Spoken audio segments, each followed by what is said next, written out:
Hello दोस्तों, नमस्कार। मैं राकेश कुमार, बायोलॉजी लेक्चरर, स्वागत करता हूं आपका आपके पसंदीदा लोकप्रिय एजुकेशन चैनल आर के बायोलॉजी क्लासेज सीकर में। तो देखिए दोस्तों, अपने जो फर्स्ट ग्रेड बायोलॉजी एग्ज़ाम है उसके अधिकतर टॉपिक्स के अपन ने मोस्ट क्वेश्चन कर लिए हैं। तो आज मैं आपके पास लेकर आया हूँ 150 क्वेश्चनों का एक सैम्पल पेपर। जैसा कि अपने को एग्ज़ाम में मिलेगा 150 क्वेश्चनों का, वैसे ही एक पेपर आज अपन सॉल्व करने वाले हैं। तो देखिए, वीडियो को शुरू करते हैं। लाइक कर दीजिए और चैनल से पहली बार जुड़े हैं तो सब्सक्राइब ज़रूर कर लीजिए।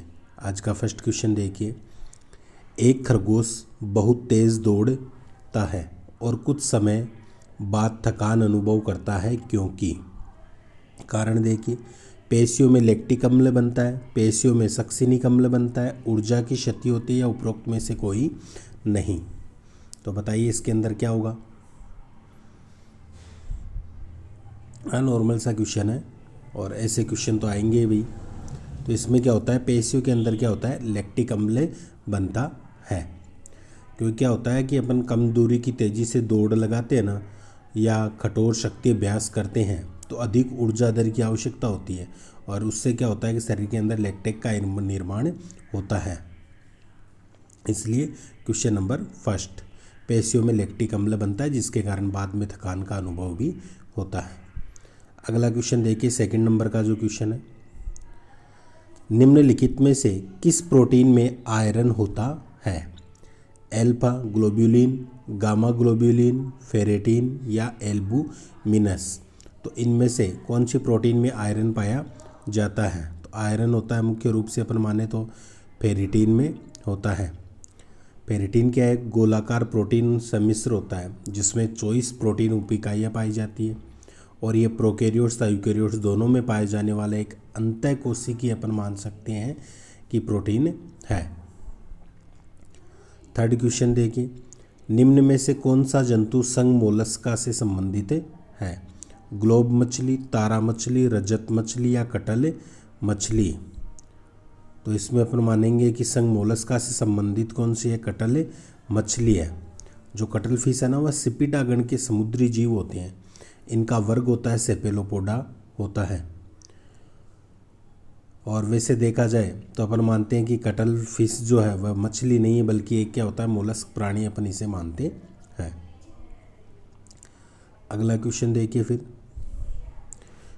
क्वेश्चन नंबर 4 की अपन चर्चा करते हैं। बहुत ही इंपॉर्टेंट क्वेश्चन है दोस्तों, एग्जाम से पहले इस पेपर को 2-3 बार ज़रूर देख लेना। बहुत से क्वेश्चन आपको देखने को मिलेंगे।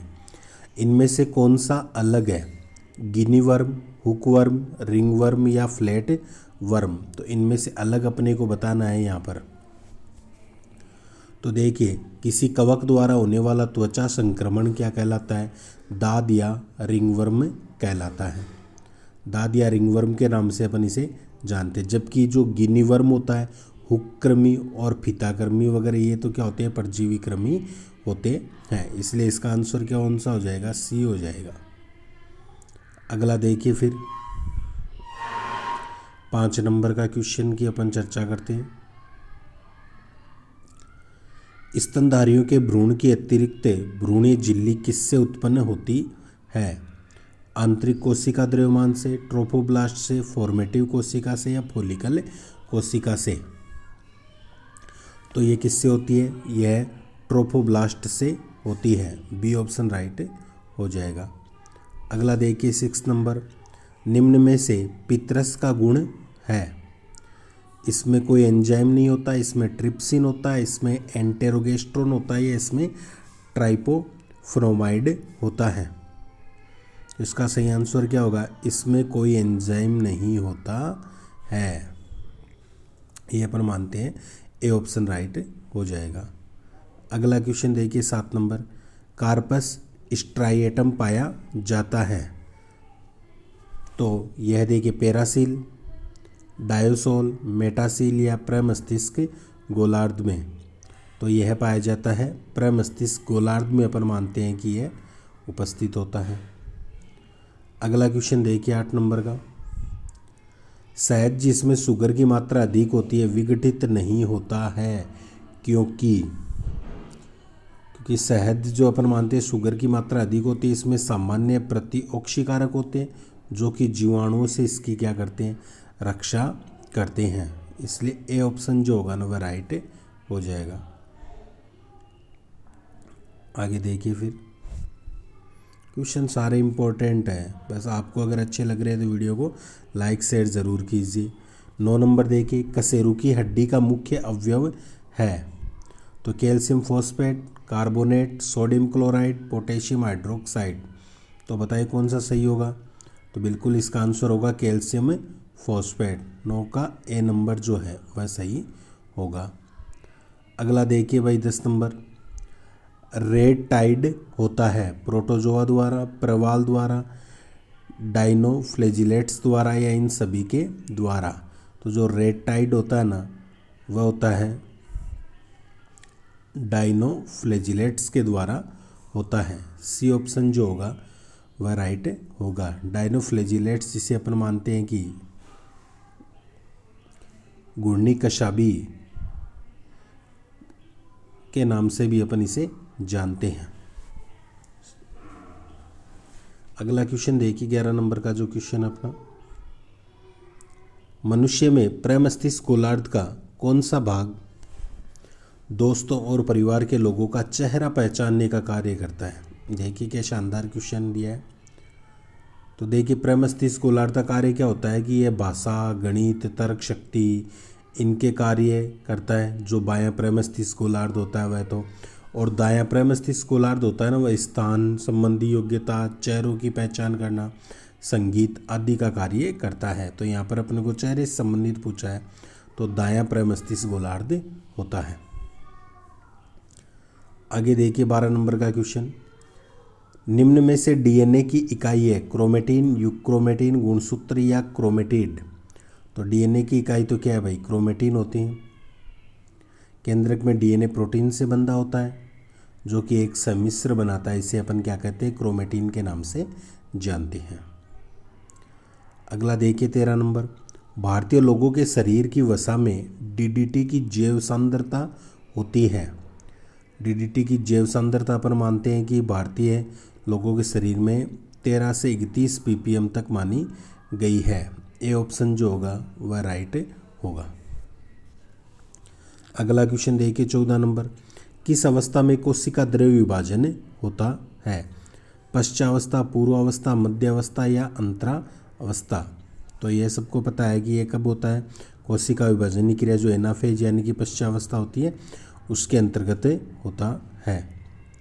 लेकिन पूर्ण रूप से अपन मानते हैं कि यह गठित कब हो जाता है, पूर्ण रूप से गठित होता है टीलोफेज या अंत्यावस्था के अंदर अपन मानते हैं कि यह होता है। लेकिन ऑप्शन के अकॉर्डिंग अपना आंसर होगा ए, पश्चात अवस्था के नाम से अपन इसे जानेंगे। अगला क्वेश्चन देखिए फिर, क्वेश्चन नंबर 15 की अपन चर्चा करते हैं। क्लोराइड शिफ्ट किसके परिवहन के लिए आवश्यक है, CO2, O2, CO2 और O2 और N2। तो बताइए, तो यह आवश्यक होता है CO2। ए ऑप्शन राइट होगा। नेक्स्ट, किस विटामिन में कोबाल्ट धातु उपस्थित रहती है। तो ये क्वेश्चन तो कई बार एग्जाम में पूछा जा चुका और अपने को पता भी होना चाहिए, B12 होता है इसका। डी ऑप्शन राइट होगा। अगला क्वेश्चन देखिए 17 नंबर फिर, पैलियोंटोलॉजी में हम अध्ययन करते हैं। तो किसका अध्ययन किया जाता है पैलियोंटोलॉजी में, जो जीवाश्म होते हैं उनका अध्ययन किया जाता है। डी ऑप्शन राइट होगा। इसमें अपन मानते हैं कि पौधे, प्राणियों तथा अन्य जीवों के जीवाश्मों का अध्ययन करते हैं।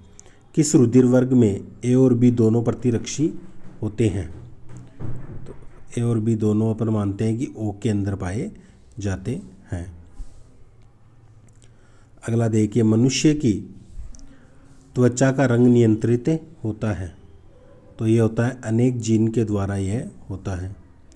कौन सा हार्मोनल रोग है, जुखाम, घेंगा, ट्यूबरकुलोसिस या कुष्ठ रोग। तो हार्मोनल रोग कौन सा इनमें से, तो वह है घेंगा जो है वह क्या है, एक हार्मोनल रोग मानते हैं, क्योंकि थायराइड ग्रंथि से उत्पन्न होने वाला यह रोग माना जाता है। आगे देखिए फिर, क्वेश्चन नंबर 21 की बात करते हैं। मनुष्य द्वारा एडेनिन और ग्वानिन का उपापचय उत्पाद है अमोनिया, यूरिया, यूरिक अम्ल या एलेंटोइन। तो इसका सही आंसर कौन सा होगा? यूरिक अम्ल होगा। 22 स्तनधारियों में शुक्राणु समतायन में होता है।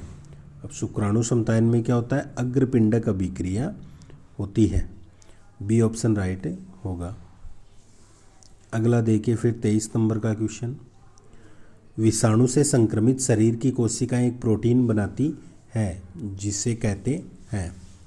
तो ये प्रोटीन इंटरफेरॉन होती है। ए ऑप्शन राइट होगा। अगला देखिए 24 नंबर। प्रत्येक रेस्ट्रिक्शन एंजाइम अणु को कहाँ से काटता है? तो रेस्ट्रिक्शन एंजाइम जो होता है वह क्या करता है? विशेष न्यूक्लियोटाइड अनुक्रम से उनको काटने का कार्य करता है। सी ऑप्शन राइट होगा। अगला देखिए 25 नंबर। कशेरुकी के दृष्टिपटल की संवेदी तंत्रिका है। तो संवेदी तंत्रिका कौन सी होगी? शंकु और शलाका होगी। आप ध्यान से बस वीडियो को देखते रहिए, एक दो बार देखेंगे सारे क्वेश्चन आपके याद हो जाएंगे। सबसे कम विषैला नाइट्रोजनी अपशिष्ट कौन सा है? अमोनिया, यूरिया, यूरिक अम्ल या अमोनिया और यूरिया। तो वह कौन सा है? यूरिक अम्ल होता है। सबसे कम विषैला अगर अपन माने तो यूरिक अम्ल को माना गया है। आगे देखिए फिर क्वेश्चन नंबर 27 की अपन बात करते हैं। पूर्वावस्था के अंत में प्रत्येक सेंट्रोमेर से विकसित धागेनुमा संरचना को क्या कहते हैं? तो इसे काइनेटोकोर सूक्ष्म नलिका के नाम से जानते हैं। 28 नंबर। अमीबा में भोजन के निष्क्रिय अंतर्ग्रहण को क्या कहा जाता है? तो इसे इम्पोर्ट के नाम से जानते हैं। 29 देखिए। धमनी की दीवार की मोटाई जो होती है उसे क्या कहते हैं? तो धमनी की दीवार की मोटाई को कहा जाता है आर्टीरियो स्क्लेरोसिस के नाम से जानते हैं। बी ऑप्शन राइट होगा। नेक्स्ट देखिए 30 नंबर। एक जीन एक एंजाइम का विचार किसने दिया था? बहुत ही अच्छा क्वेश्चन है। ये दिया था बीडल और टेटम के द्वारा यह दिया गया था। बी ऑप्शन जो होगा वह राइट होगा। अगला क्वेश्चन देखिए 31 नंबर। पेरिपेटस एक संयोजक कड़ी मानी गई है। पेरिपेटस संयोजक कड़ी किसकी मानी गई है? एनेलिडा और आर्थ्रोपोडा संघ के मध्य की यह कड़ी मानी गई है। पेरिपेटस क्या होता है? ओनिकोफोरा का एक वंश होता है।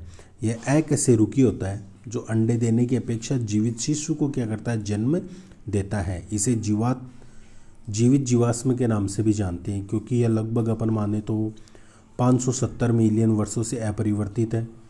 इसमें किसी प्रकार का कोई परिवर्तन नहीं हुआ है, इसलिए इसका आंसर अगर अपन देखें तो एनेलिडा और आर्थ्रोपोडा संयोजक कड़ी होती है। आगे देखिए फिर 32 नंबर का जो अपना क्वेश्चन है उसकी अपन चर्चा करते हैं।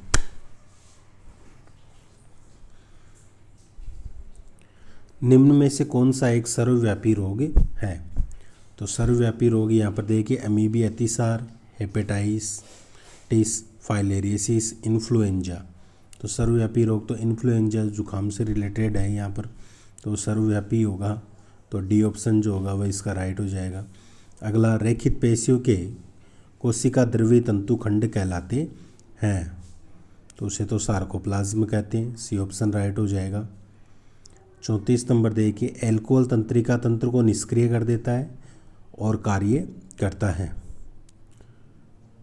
तो शांतिकर प्रतिनिधि की तरह कार्य करता है, पीड़ाहर की तरह करता है या चेतना शून्य की तरह करता है?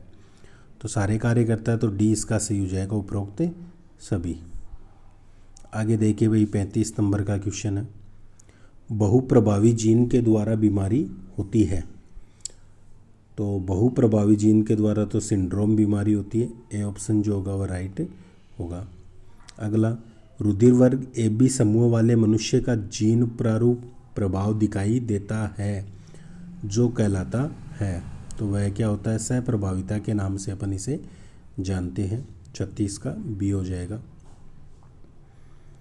आगे देखिए फिर 37 नंबर का जो अपना क्वेश्चन है, उस विषाणु को जो बिना अपने पोषी को मारे प्रजनन कर सकता है कहते हैं, तो उसे क्या कहते हैं? टेम्परेट विषाणु के नाम से जानते हैं। वह विषाणु होता है जो बिना अपने पोषी को मारे प्रजनन कर सकता है, उसे टेम्परेट विषाणु कहते हैं। तो क्वेश्चन अच्छे लग रहे हो तो वीडियो को लाइक कर दीजिए और शेयर ज़रूर कीजिए दोस्तों। पूरे 150 क्वेश्चन करवाने वाला हूँ, जैसे बोर्ड एग्ज़ाम में अपने से पूछे जाएंगे। आरपीएससी बोर्ड एग्ज़ाम जो होगी अपनी 12 तारीख को प्रस्तावित है, उसमें ऐसे के ऐसे क्वेश्चन आपको पूछने वाले हैं, इसलिए वीडियो काफ़ी ध्यान से देखना आप लोगों को। अगला क्वेश्चन देखिए 38 नंबर का जो क्वेश्चन अपना, निम्न में से किस क्रिया में ऑक्सीजन का प्रत्यक्ष उपयोग होता है? ग्लाइकोलाइसिस, किण्वन, क्रेब्स चक्र या इलेक्ट्रॉन अभिगमन चक्र। तो इसमें किस में होता है? तो सीधी सी बात है कि अपन मानते हैं कि ईटीएस में होता है इलेक्ट्रॉन अभिगमन जो होता है। डी ऑप्शन जो होगा वह राइट होगा। 39, निम्न में से कौन सा जंतु कोशिका में बीज का अंतरकोशिकीय जंक्शन का प्रकार है? मध्य पटलिका, प्लाज्मोडेस्मा, डेस्मोसोम या ग्लाइकोकेलिक्स। तो इसका सही आंसर कौन सा होगा? डेस्मोसोम होगा। सी ऑप्शन जो होगा वह राइट हो जाएगा। अगला देखिए 40 नंबर का जो अपना क्वेश्चन है उसकी चर्चा करते हैं। आबादी की भौगोलिक सीमा को कहते हैं निक्के, आवास, परिसर या प्रदेश। तो आबादी की जो भौगोलिक सीमा होती है उसे कहा जाता है हैबिटल, यानी कि आवास के नाम से जानते हैं। 41 देखिए, एक प्रत्युर्जीय विक्रिया किस प्रकार के प्रतिरक्षी से प्रारंभ होती है? तो IgG, M, A या E। तो ये किससे प्रारंभ होती है? ये होती है IgE, immunoglobulin E। D option right हो जाएगा। अगला देखिए 42 नंबर, अंड जनन में जब अंडाशय से द्विगुणित कोशिका में अर्धसूत्रण होता है तो परिणाम स्वरूप कितने अंडे बनते हैं? 1, 2, 3 या 4। तो बताइए कितने बनते हैं? 1 बनेगा 42 का। फर्स्ट ऑप्शन राइट होगा। तो अंडाशय में जो अंड कोशिकाओं का निर्माण तथा उसमें होने वाली वृद्धि को क्या कहते हैं अपन? अंड जनन के नाम से या oogenesis के नाम से जानते हैं। आगे देखिए फिर 43 नंबर का जो अपना क्वेश्चन है उसकी चर्चा अपन करते हैं।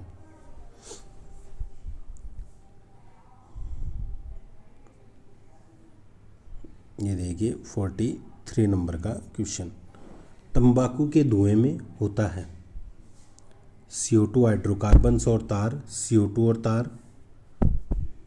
आगे CO1 पॉलीसाइक्लिक एरोमेटिक हाइड्रोकार्बन्स और तार, और CO2 CO और तार। तो तंबाकू के धुएं में क्या होता है? तो देखिए तंबाकू के धुएं में अपन माने तो CO1 पॉलीसाइक्लिक एरोमेटिक हाइड्रोकार्बन्स और टार माना गया है। अब टार क्या होता है? खतरनाक या हानिकारक रसायनों का जो मिश्रण होता है उसे हम क्या कहते हैं? टार के नाम से जानते हैं। इसके अलावा देखिए इस आगे अपन देखें तो 44 नंबर का क्वेश्चन है, हीमोफीलिया का आनुवंशिक आधार किसके अध्ययन से पता चलता है? तो यह पता किससे चलता है? पारिवारिक वंशावली से पता चलेगा भाई, क्योंकि हीमोफीलिया एक आनुवंशिक रोग माना गया है। आगे देखिए 45 नंबर का जो अपना क्वेश्चन है उसकी अपन चर्चा करते हैं। देखिए 45 नंबर का क्वेश्चन, एक जीवधारी जिसमें 2 विभिन्न एलील होते हैं, तो विभिन्न जो एलील होते हैं वह कैसे होंगे? समयुग्मकी होंगे उस लक्षण के लिए। सी ऑप्शन राइट हो जाएगा इसमें। अगला देखिए 46 नंबर, वे जीन जो बहुत समय से निष्क्रिय होते हैं बंधे होते हैं, तो ये क्या होते हैं? मिथाइल समूह से होते हैं।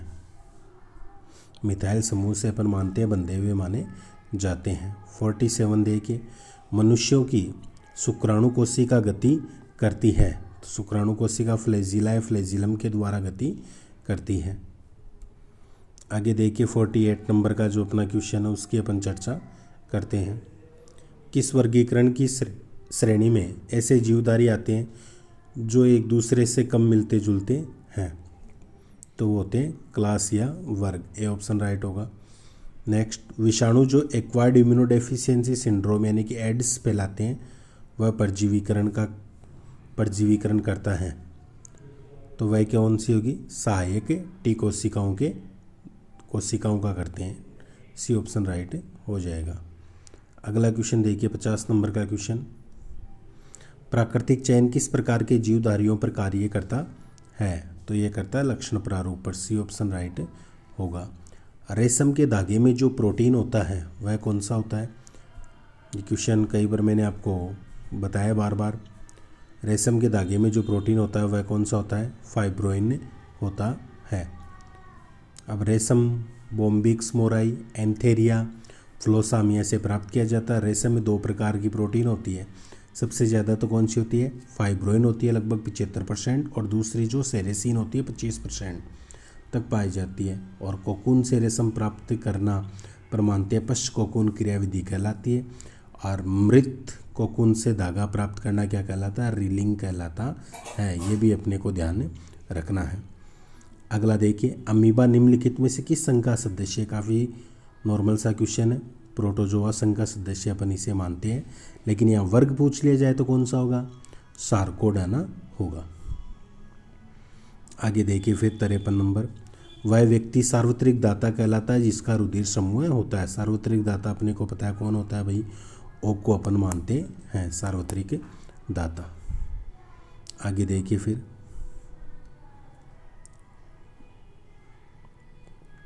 54 नंबर का जो क्वेश्चन है उसकी चर्चा करते हैं। क्रॉसिंग ओवर होता है। अब जो क्रॉसिंग ओवर होता है ना वह कौन सी कोशिकाओं में होता है? सूत्री, अर्धसूत्री तो अपन मानते हैं अर्धसूत्री कोशिकाओं में क्रॉसिंग ओवर होता है। बी ऑप्शन राइट होगा। 55, एमनियोसेंटेसिस वह प्रक्रिया है जिससे जाना जा सकता है। तो भ्रूण में जो आनुवंशिक रोग होते हैं ना उन्हें जानने के लिए एमनियोसेंटेसिस क्रिया को काम में लेते हैं। बी ऑप्शन राइट हो जाएगा। अगला क्वेश्चन देखिए 56 नंबर, आर्केंटेरोन का बनना प्रारंभ होता है। तो ये प्रारंभिक गेस्टुला से होता है। डी ऑप्शन राइट होगा। कोलर की हड्डी को कहते हैं। तो कोलर की हड्डी को क्लेविकल कहा जाता है। यह पसलियों के पंजर और कंधे की स्केपुला के मध्य स्थित होती है। ये बात भी अपने को ध्यान रखनी है। आगे देखिए 58, राइबोफ्लेविन है। तो राइबोफ्लेविन क्या है भाई? एक विटामिन B2 है। अब यहाँ पर ए का नाम पूछे तो रेटिनोल होता है, B2 का राइबोफ्लेविन दे रखा है, B12 का आई क्या होता है? साइनोकोबालेमिन होता है, सी का एस्कोर्बिक अम्ल होता है। चारों का ध्यान रखना है। ई कोलाई में संलग्नता समूह की संख्या होती है। तो यह तो कितनी होती है? 1 होती है। और अगला देखिए 60 नंबर का जो क्वेश्चन अपना, जनसंख्या वृद्धि इंगित होती है। तो वह जन्म से होती है। सी ऑप्शन राइट होगा। अगला क्वेश्चन देखिए 12 नंबर का जो अपना क्वेश्चन है उसकी चर्चा कर लेते हैं। द्विनाम नामकरण में होते हैं। द्विनाम नामकरण जो जीन्स और स्पीसीज माना जाता है। केरोलस लीनियस ने द्विनाम नामकरण पद्धति प्रतिपादित की थी। ये अपने को याद रखना है। ए ऑप्शन राइट हो जाएगा। विटामिन ई की कमी से होता है। तो विटामिन ई की कमी से कौन सा रोग होता है भाई? बताइए। नपुंसकता जो रोग होता है वह विटामिन ई की कमी से होता है। स्कर्वी तो सी से होता है, बेरीबेरी B1 से होता है, और पेलाग्रा किससे होता है? B3 से होता है। ये बात भी अपने को याद रखनी है। आगे देखिए 63, जीन्स पाए जाते हैं राइबोसोम, लाइसोसोम, गुणसूत्र या स्पिरोसोम्स में। तो जीन्स जो पाए जाते हैं वो गुणसूत्र में पाए जाते हैं। देखिए विटामिन से क्वेश्चन डेफिनेटली 1-2 पूछे जाते हैं। कल ही शायद मैंने कम्युनिटी में वीडियो शेयर भी किया था, लेकिन आप लोग थोड़ा रिस्पॉन्स कम देते हैं। मैं तो आपके भले के लिए लगातार जो अच्छे वीडियो होते हैं वो आपको देता रहता हूँ। अब जिसको अच्छे लगते हैं वो देख लेते हैं भाई, नहीं देखते हैं उनकी इच्छा है। मेरा कार्य तो आपको मैटर ज़्यादा से ज़्यादा उपलब्ध करवाना है। तो देखिए अगला क्वेश्चन 64, मानव भ्रूण सुरक्षित रहता है। तो मानव भ्रूण जो होता है वह सुरक्षित किस में रहता है? एमनियोटिक गुहा के अंदर रहता है। ए ऑप्शन राइट होगा। CO2 के रुधिर में संचरण के लिए एंजाइम उपयोग में आता है। तो एंजाइम आता है carbonic anhydrase, C option right होगा। अगला देखिए 66, प्रोटीन का पाचन होता है, तो ये ग्रहणी में होता है, सी ऑप्शन राइट हो जाएगा। अगला देखिए 67 नंबर, पीनियल ग्रंथि पाई जाती है, तो पीनियल ग्रंथि कहाँ होती है? मस्तिष्क में होती है। हेनले के लूप का कार्य होता है, तो ये क्या करता है? जल का संरक्षण का कार्य करता है। प्रथम स्तनधारी क्लोन डोली को बनाया था, तो डोली को बनाया था ओएन विल्मेट ने बनाया था, ए ऑप्शन राइट होगा। प्लाज्मोडियम वाइवेक्स का उद्भवन काल है, तो वह कितना होता है? 14 दिन होता है, ए ऑप्शन राइट हो जाएगा। आगे देखिए फिर 71 नंबर का क्वेश्चन है, तारा मछली का वर्ग है। अब जो तारा मछली है उसके वर्ग की अगर अपन बात करें तो वह एस्टेरोइडिया होता है, ये इसका वर्ग माना गया है। आगे काष्ठ जाल का प्रयोग किसको पकड़ने के लिए होता है? तो काष्ठ जाल का प्रयोग अपन मानते हैं समुद्री मछलियाँ, इस्टवरी की मछलियाँ, मीठे जल की मछलियाँ, यानी सभी को पकड़ने के लिए होता है, डी ऑप्शन राइट होगा। काष्ठ जाल का प्रयोग किसी भी प्रकार की मछली अर्थात समुद्री, स्वच्छ जल, एस्चुरियों पकड़ने के लिए किया जा सकता है। आगे देखिए एंटी सीरम में क्या होता है? एंटी सीरम में क्या होता है? एंटीबॉडीज होती है, बी ऑप्शन राइट होगा। आगे देखिए 74 नंबर का जो क्वेश्चन है, wild life protection act Bharat में किस सन से लागू हुआ? तो वह लागू हुआ था 1972 में, बी ऑप्शन जो होगा वह राइट होगा। निम्न में से कौन सा उत्परिवर्तन आनुवंशिक नहीं है? तो आनुवंशिक नहीं है, सोमेटिक। हुगो डी ब्रिज के अनुसार किसी जाति के पौधों या जंतुओं में जो आकस्मिक विभिन्नताएं उत्पन्न होती है उन्हें उत्परिवर्तन कहते हैं। कायिक कोशिकाओं में होने वाले उत्परिवर्तन आनुवंशिक नहीं होते हैं। अगला 76, एंटीबॉडीज है। एंटीबॉडीज क्या है भाई? प्रोटीन है, बी ऑप्शन राइट होगा। अगला क्वेश्चन देखिए फिर 77 नंबर का, कैंसर के ट्यूमर में पाई जाने वाली कोशिकाएं कहलाती है, तो वह होती है माइलोमा होती है। 78 देखिए, निम्न में से कौन सा नीम का भाग है जो एक कीटनाशक के रूप में प्रयोग किया जाता है? तो वो होता है एजाडा इरेक्टिन होता है, सी ऑप्शन राइट होगा। आगे देखिए एड्स का विषाणु रहता है, तो एड्स का विषाणु तो हेल्पर टी कोशिका में रहता है, सी ऑप्शन राइट हो जाएगा। अगला देखिए फिर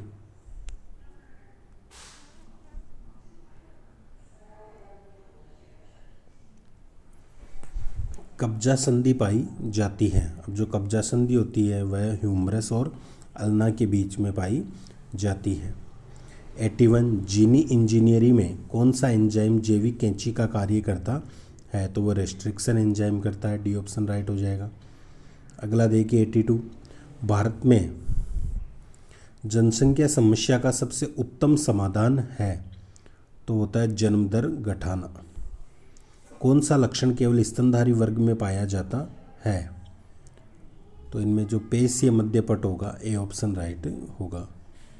अगला क्वेश्चन देखिए 84, होमोसेपियंस का उद्विकास हुआ था, तो इनका तो प्लिस्टोसीन में मानते हैं, प्लिस्टोसीन मानव की उत्पत्ति मानी जाती है।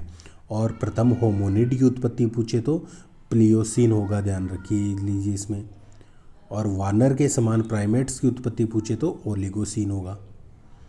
मृत्यु तथा जन्म के उत्पाद को क्या कहते हैं? अनुपात को क्या कहा जाता है? तो इसे वाइटल सूचकांक कहते हैं, ये ऑप्शन राइट होगा। अगला क्वेश्चन देखिए, पर्ल या मोती, पर्ल बनाता है या मोती बनाता है, कौन बनाता है भाई? तो यह बनाता है पिंकटाडा बनाता है। मोती मोलस्क का संघ के जो पर्ल ऑयस्टर पिंकटाडा वल्गेरिस नामक जंतु का स्रावित पदार्थ होता है। आगे देखिए 87 नंबर का जो क्वेश्चन है उसकी चर्चा कर लेते हैं। प्राकृतिक चुनाव का सिद्धांत किसने दिया था? तो यह दिया था डार्विन ने। हेपेटाइटिस बी का जो टीका है तो वह द्वितीयक पीढ़ी का टीका माना जाता है। बी ऑप्शन राइट होगा। जो पुनर्योगज डीएनए टेक्निक के द्वारा उत्पन्न किया जाता है, ये भी याद रखना है। पोल्ट्री में लिम्फोइड लेनकोसिस नामक रोग का कारक है, तो वो होता है विषाणु। ए ऑप्शन राइट होगा। अगला देखिए 90 नंबर का जो क्वेश्चन है, शेर किस राष्ट्रीय उद्यान में पाए जाते हैं? तो ये गिर राष्ट्रीय उद्यान में होते हैं। पोलिटीन गुणसूत्र की खोज हुई थी, कायरोनोमास में हुई थी। शुक्राणु उत्पन्न होते हैं, तो शुक्राणु जो होते हैं सेमिनिफेरस नलिकाओं में होते हैं। सी ऑप्शन राइट हो जाएगा। आगे देखिए फिर 93 नंबर का क्वेश्चन देखिए। पूरे 150 क्वेश्चन करवाऊंगा एग्जाम के, जैसे कि जैसे हेवर्सियन नलिकाएं पाई जाती है। अब हेवर्सियन नलिकाएं तो त्वचा में ही अपन देखते हैं प्रमुख रूप से पाई जाती है। अब वृषण की अपन मानते हैं कि मुख्य रूप से संरचनात्मक क्रियात्मक इकाई शुक्रजनन नलिका होती है और उपस्थित शुक्रजनन कोशिकाएं शुक्राणु बनाती है। प्रोस्टेट ग्रंथि क्षारीय द्रव्य स्रावित करती है, जो मूत्र मार्ग में अवशिष्ट मूत्र से उत्पन्न अम्लता को निष्प्रभावित करता है। यह वीर्य का मुख्य भाग भी बनाने का कार्य करता है। तो हेवर्सियन जो नलिकाएं होती है के रूप से, एक मिनट देखिए थोड़ा सा यहाँ पर दोबारा पीछे वाला क्वेश्चन थोड़ा सा चेक करते हैं। हेवर्सियन, हाँ हेवर्सियन नलिका आ गई यहाँ पर। हेवर्सियन नलिका जो है वो अपनी इससे रिलेटेड है। ये तो हेवर्सियन नलिका तो त्वचा से रिलेटेड मानी जाती है। उपास्तीन नहीं होगा, पेशी भी नहीं होगा, त्वचा। हेवर्सियन नलिका अस्थियों में पाई जाती है। सॉरी, डी ऑप्शन जो होगा वह यहाँ पर राइट होगा। दोबारा देखिए इस क्वेश्चन को। हेवर्सियन नलिकाएं पाई जाती है, तो हेवर्सियन नलिकाएं कहाँ पाई जाती है? अस्थि में पाई जाती है दोस्तों। हेवर्सियन नलिकाएं अस्थि में पाई जाती है, ये अपने को याद रखना है। निम्न में से कौन सा पारदर्शी उत्तक होता है? पारदर्शी उत्तक कौन सा होता है? हाइलिन जो उपास्थि है वह पर मानते हैं नीले रंग की तथा पारदर्शी होती है। ये सबसे अधिक लचीली भी मानते हैं और श्वास नली की दीवार, पसलियों के सिरे, टांग की अस्थियाँ, लेरिंग्स आदि में यह पाई जाती है। आगे देखिए फिर 95, अग्नाशय से अग्नाशय रस स्रावित होता है, तो ये सिक्रेटिन से प्रेरित होकर होता है। कशेरुकीय में वृक्क की आधारी इकाई कौन सी होती है? वृक्क की आधारी इकाई होती है नेफ्रॉन। ये ऑप्शन राइट होगा। आगे देखिए फिर 97 नंबर का क्वेश्चन, उपचर्मी उत्तक में श्लेष्म स्रावित करने वाली कोशिका कहलाती है, तो वह कहलाती है गोबलेट कोशिका के नाम से उसे जानते हैं। रिलैक्सिन स्रावित होता है। रिलैक्सिन क्या एक हार्मोन होता है, वह अंडाशय से स्रावित होता है। पॉलीपेप्टाइड हार्मोन है ये, जो अंडाशय में प्लेसेंटा से स्रावित होता है और मातृत्व के समय ये प्यूबिक सिम्फाइसिस की लचीलता जो होती है, लचकता, उसको बढ़ाने का कार्य करता है, जिससे शिशु जन्म में क्या होती है? सहायता प्राप्त होती है। आसानी से डिलीवरी कराने में यह सहायक माना जाता है। आगे देखिए 99, निम्न में से किसमें डिस्कोइडल अपरा पाया जाता है? तो यह किस में पाया जाता है? खरगोश में पाया जाता है। अपरा क्या होता है? वह संरचना जिसके द्वारा जरायुज स्तनधारियों का विकासशील भ्रूण अपना पोषण मातृगर्भाशयी रुधिर से प्राप्त करता है। खरगोश, चूहा, चमगादड़ आदि में डिस्कोइडल अपरा ही पाया जाता है। आगे देखिए फिर 100 नंबर का जो क्वेश्चन है उसकी अपन चर्चा करते हैं। पुरकिंजे का रेशा पाया जाता है, तो पुरकिंजे का रेशा तो कहाँ होता है? हृदय के अंदर पाया जाता है, ये अपने को याद रखना है। 101, एक वन पारिस्थितिक तंत्र में ऊर्जा का पिरामिड कैसा बनता है? तो सदैव ऊपरी मुखी यानी कि सीधा बनता है। आगे देखिए 102 नंबर का जो क्वेश्चन, पौधों में प्रोटीन बनने की जगह क्या होती है? तो प्रोटीन बनने की जगह होती है राइबोसोम। बी ऑप्शन राइट होगा, क्योंकि ये प्रोटीन संश्लेषण के कार्यस्थल होते हैं। 103, निम्नलिखित में से किससे अरंडी का तेल उत्पन्न होता है? तो अरंडी का तेल रिसिनस कम्युनिस से होता है। सी ऑप्शन राइट होगा। 104, डीएनए टेम्पलेट पर आरएनए निर्माण की विधि को कहते हैं? तो ट्रांसक्रिप्शन के नाम से इसे जानते हैं। आगे देखिए 105 नंबर, किसी जीव में वृद्धि और विभेदन जीनों के वृद्धि और विभाजन जीनों के क्या होते हैं, स्थानांतरण और ट्रिप्सन के नियंत्रण पर निर्भर करता है। डी ऑप्शन राइट हो जाएगा इसका। आगे देखिए फिर 106 नंबर का जो क्वेश्चन है उसकी अपन चर्चा करते हैं। डीएनए उपस्थित होता है। तो डीएनए होता है केवल केंद्रक में, केवल सूत्रकर्णिका में, केवल हरित लवक में। तो ये होता है इन सभी में। डी ऑप्शन राइट होगा। नाइट्रिककारी जीवाणु वे होते हैं जो परिवर्तन कर सकते हैं। तो वह अमोनिया को नाइट्रेट में परिवर्तित कर सकते हैं। आगे देखिए 108 नंबर का जो क्वेश्चन है, निम्नलिखित में से कौन सा जीवाणु नाइट्रोजन यौगिकीकरण की क्षमता रखता है? तो वह कौन रखता है? राइजोबियम रखता है। पारिस्थितिक तंत्र का महत्व किसमें निहित है? पारिस्थितिक तंत्र का महत्व यहाँ पर पूछा गया है। तो वह देखिए ऊर्जा के प्रवाह में है और पदार्थों के अनुचक्रण में है, यानी कि सी ऑप्शन राइट हो जाएगा। आगे देखिए 110 नंबर का जो क्वेश्चन अपना, निम्न में से कौन पुनः नवीनित ऊर्जा का स्रोत है? तो वह क्या है? वृक्ष है। एक क्षेत्र विशेष में प्राथमिक उत्पादों की संख्या अधिकतम किसमें होगी? तो होती है जलाशय पारिस्थितिक तंत्र में होगी। सी ऑप्शन राइट होगा।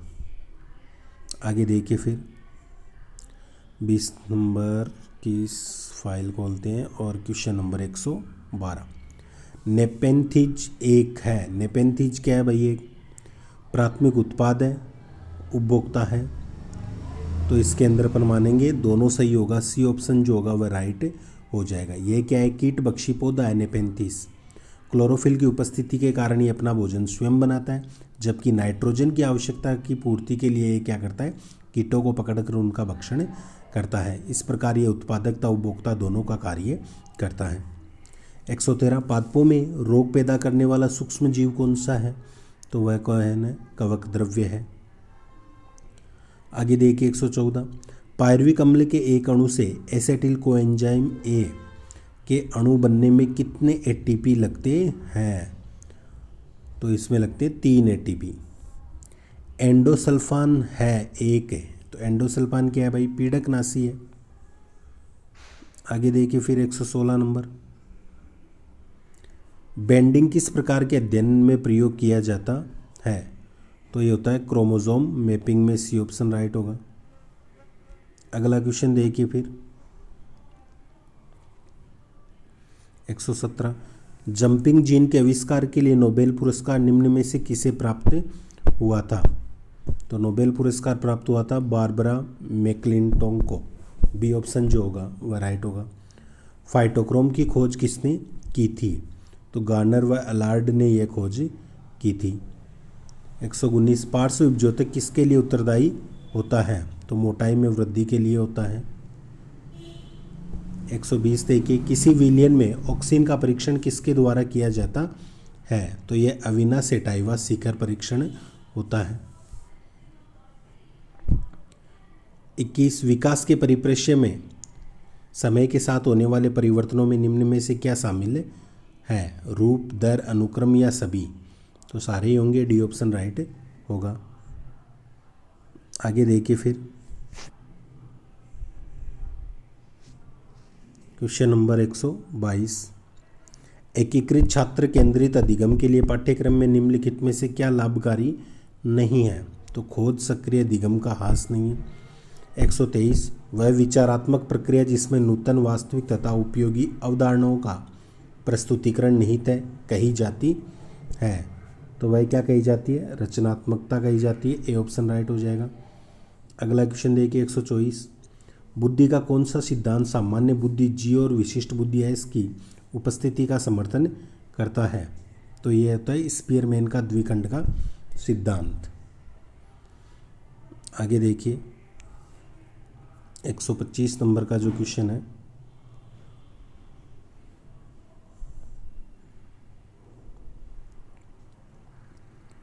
माता पिता से वंशजों में स्थानांतरित होने वाले लक्षणों को कहा जाता है? तो आनुवंशिकता कहा जाता है। लक्षणों को कहा जाता है आनुवंशिकता, या आनुवंशिकी लक्षण के नाम से भी उन्हें जानते हैं। क्रिया आनुवंशिकता और लक्षण आनुवंशिकी लक्षण। 126 देखिए, निम्न सिद्धांतों में से कौन बच्चे के बौद्धिक विकास के 4 चरणों संवेदी चालक, पूर्व परिचालन, सुदृढ़ परिचालन और औपचारिक परिचालन को चिन्हित करता है? तो इन्हें तो जीन पियाजे का संज्ञानात्मक जो विकास सिद्धांत होता है वह करता है। सी ऑप्शन राइट हो जाएगा। आगे देखिए 127, प्रतिबिंब, अवधारणा, प्रतीक व संकेत, भाषा, शारीरिक क्रिया और मानसिक क्रिया अंतर्निहित है, तो वह विचारात्मक प्रक्रिया। निम्नलिखित में से कौन असतत चर का उदाहरण नहीं है? आयु, लिंग, वैवाहिक स्थिति, आवासीय स्थान, तो सही होगा आयु। आगे देखिए 129, सीखने की परिघटना में निम्नलिखित में से कौन सा आवश्यक घटक नहीं है? तो वह है शिक्षक। आगे देखिए फिर 130 नंबर का जो क्वेश्चन है, निम्नलिखित में से कौन सा सिद्धांत यह दर्शाता है कि अपेक्षित व्यवहार के सन्निकट सकारात्मक प्रतिक्रिया तथा पुनर्बलन के फलस्वरूप व्यवहारात्मक विकास किया जा सकता है? तो इसका आंसर कौन सा होगा? सामाजिक अनुबंधन होगा। नहीं, विकास किया जा सकता है तो ये होगा ऑपरेंट। सी ऑप्शन राइट होगा। 131, छात्र की प्रयोगात्मक व दक्षता के आकलन का यथोचित रूप है, तो यथोचित रूप तो अवलोकन है। बी ऑप्शन राइट होगा। आगे देखिए 132, यह प्रक्रिया जिसके द्वारा माता पिता यह अनुमान लगाते हैं कि उनके बच्चे में सभी सकारात्मक गुण हैं क्योंकि एक गुण सकारात्मक है कहलाता है, तो इसका कौन सा हो जाएगा? परिवेश का प्रभाव। ए ऑप्शन राइट होगा। अगला देखिए 133 नंबर, कक्षा नायक उपदेशक द्वारा प्रयुक्त मूल्यांकन का प्रकार जो अनुदेशन के समय सीखने के विकास में किया जाता है क्या कहलाता है? तो फॉर्मेटिव मूल्यांकन कहलाता है। बी ऑप्शन राइट हो जाएगा। अगला क्वेश्चन देखिए 134, रमेश और अंकित की समान बुद्धि लब्धि 120 है। रमेश अंकित से 2 वर्ष छोटा है। यदि अंकित की आयु 12 वर्ष है तो रमेश की मानसिक आयु कितनी होगी? बताइए भाई। 12 वर्ष होगी। सी ऑप्शन राइट होगा। 35 देखिए, निबंधात्मक प्रश्न के लिए निम्नलिखित में से कौन सबसे अच्छा विकल्प है? तो वह न्यूटन की गति के तीनों नियमों की व्याख्या करें। 36 देखिए, शिक्षा शास्त्र का वह प्रकार जिसमें विशिष्ट शिक्षा की आवश्यकता होती है, तो वह विकलांग व्यक्तियों को दी जाती है। बी ऑप्शन राइट होगा।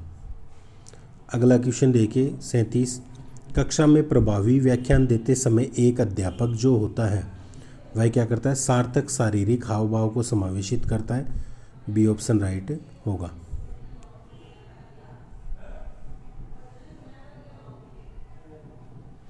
कि निम्नलिखित में से कौन सा संकेत बच्चों में दृष्टिबाधिता की समस्या सूचित नहीं करता है?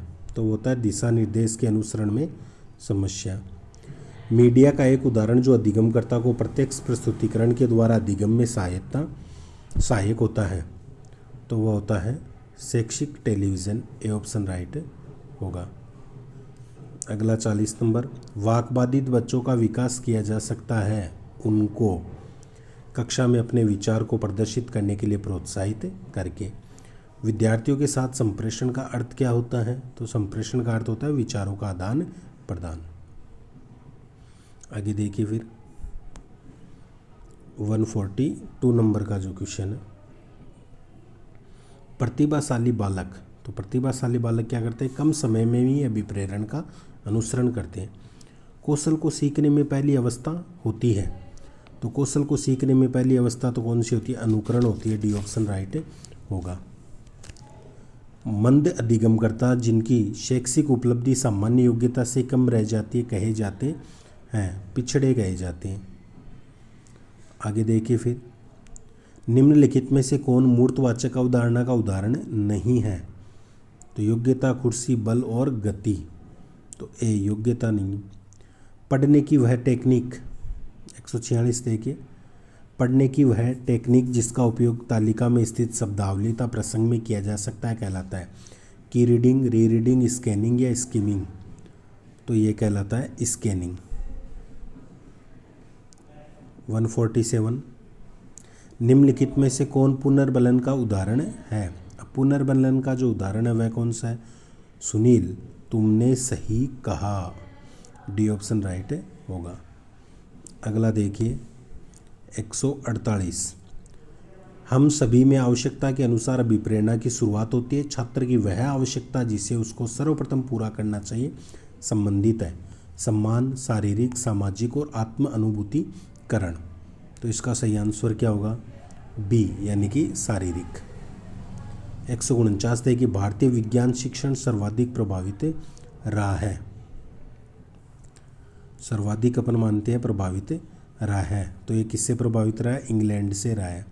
और 150 नंबर देखिए विज्ञान शिक्षण के ज्ञानात्मक पक्ष से संबंधित है बोध व प्रयोग, ग्रहण करना, प्रतिक्रिया, उत्तेजन, कार्यवाही और उपयुक्त सभी। तो इसका होगा बोध व प्रयोग, ये ऑप्शन राइट होगा। तो दोस्तों ये थे 150 क्वेश्चन जो कि बहुत ही इंपॉर्टेंट है आने वाली जो 12 अक्टूबर को अपनी एग्ज़ाम होने वाली है। आशा करता हूँ क्वेश्चन आपको पसंद आए होंगे। तो वीडियो को लाइक शेयर ज़्यादा से ज़्यादा कीजिए दोस्तों। ऐसे ही मैं मॉडल पेपर आपको और उपलब्ध करवाऊंगा, बस आप लगातार तैयारी में जुटे रहिए। जो मैटर आपको दे रहा हूँ उसको 2 से 3 बार ज़रूर देखिए। और हाँ, जो अपने ओल्ड पेपर हैं उनको भी आप ज़रूर 2-3 बार देख लेना, क्योंकि बहुत से क्वेश्चन रिपीट होते हैं। तो आज का वीडियो देखने के लिए आप सभी का धन्यवाद। मिलते हैं अगली क्लास में नए टॉपिक के साथ। तब तक के लिए जय हिंद, जय भारत।